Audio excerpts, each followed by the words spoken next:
আপনার স্টক ঠিক হয়ে গেছে, যে পানি ধরে থাকে, শিকড় ভালো হইল, আপনার মাটির ধারণ ক্ষমতা বেশি, তখন ওই মাটিটা হয়ে গেলে কি আমাদের উর্বরা মাটি, যেটাকে আমরা দোআঁশ বলি, দোআঁশ মাটি যেটা বলি, মানে হ্যাঁ দোআঁশ মাটি হইলে আমাদের এই মাটিটা আমার ফুলফিল হয়ে যায়।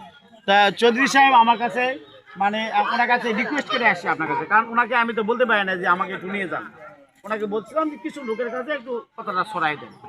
তো উনিও অবশ্যই নিছে, ওনার জমির জন্য নিচ্ছে। তো উনি বললো যে চলেন আমাদের একটু গ্রামে আপনি কথা বলেন, ঠিক আছে খুব ভালো আবাদ, একটু কথা বলেন।